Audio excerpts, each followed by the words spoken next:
Have you joined in the padel craze? Oh yeah. No. I mean, the courts are. I was going to say the courts aren't big enough, but there must be because we've got Agbonlahor and O'Hara on the same side as the net. So, Well, I would say the length of the court wouldn't cover your run up, Steve. So no, you know. I mean, you're getting so many egos in one square box. I tell you what, wow. I mean, that's massive. That. Well, I'm amazed that the radio station's been able to get insurance. What if the roof fell in there? The station would be finished, wouldn't it?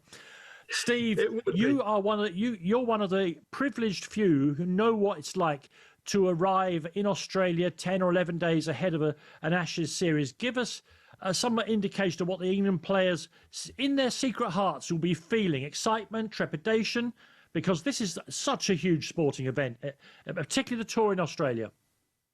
Yeah, it's excitement. That's it. I mean, the top and bottom of it is excitement. It's what could be, what you could achieve at the end of it. I would imagine you get told not to think too far ahead, not worry about what's going to happen at the end of Sydney, but it's hard not to have that in the back of your mind, knowing that not many people have come here, not many people have left here winning. Only 2 teams since the sort of late 70s. So that will be in the back of the mind, but it's excitement. It really is. It's brilliant. And I mean, I heard Ben before talking about it, and the Aussies have got it all wrong. They've hammered Ben and hammered Joe, both of them who have been around the block more times than anything else. Ben's been criticised more times than, I mean, Ben's seen it all. So to sort of have everything thrown at Ben's feet, I think Ben will be over the moon with that. I mean, it couldn't have gone any better for him. But I remember when we got there, I think the first time, I think it was in 2002-03, I mean, our first training session was just a light fielding session for about an hour. I think between all of us, we dropped 4 catches between all of us, which was a pretty good thing, that, because you're fielding for an hour just to get used to the light and basically stay awake to get rid of jet lag. And at 8 o'clock news on the night time, I mean, it was England's A game has arrived, and all 4 catches that were dropped were shown on the TV news. They know what buttons to press, but they're not bothered. And I mean, I think going at Stokes, I think from England's point of view, I think that'll be music to the ears, because if he can deflect and take all the pressure off the rest of his team, I think Ben will be over the moon with that. Yeah, he's come out punching. He's called everyone has-beens. He said they're going to go balls to the wall for in the warm-up game. No easing into it. They've been preparing for this series for a long time. So come the 21st, they'll be good. And criticises everyone criticising him as a has-been, as this person who never was. Steve, do you think one game is enough prep? I think if you've got the right attitude going in, it should be. I don't think I think there's a happy balance. I think there's a lot in what I think when the has-beens have got experience. Yeah, that's what they have of that tour. I think so. To sort of say to sort of have a go at them and say they're wrong, I don't think that's the right thing to do. I think what the old guard need to do is potentially not look at 2010-11 when England played 4 warm-up games and they won the Ashes.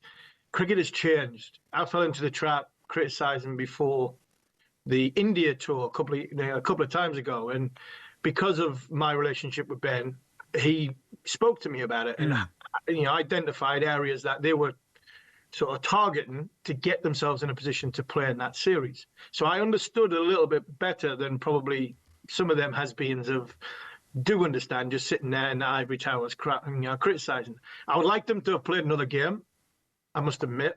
Yeah. I think Lilac Hill is a strange choice of venue, because it's a club ground and a ball doesn't bounce that much, where they're going to go to the Optus and the ball's going to fly through, it's going to bounce high.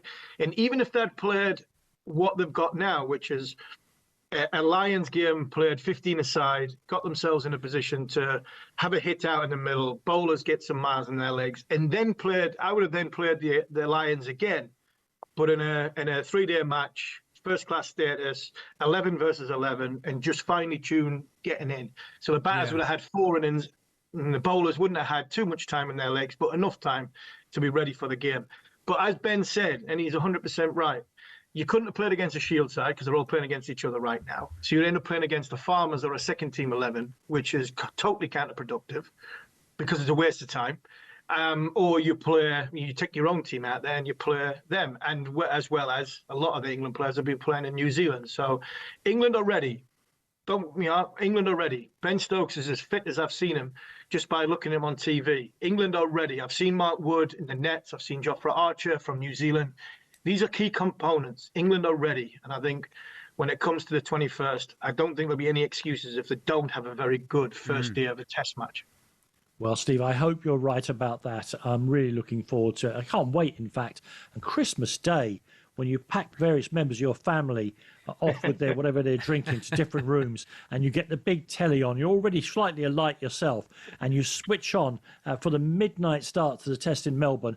There is no, and you can hear your sisters and mother and niece and nephews laughing in different parts of the house. There is no better feeling. Steve, I look forward to hearing from you throughout the series, of course. Steve Harmison there, a legend of the Ashes. Yeah, thank you very much to him for joining us here on talkSPORT.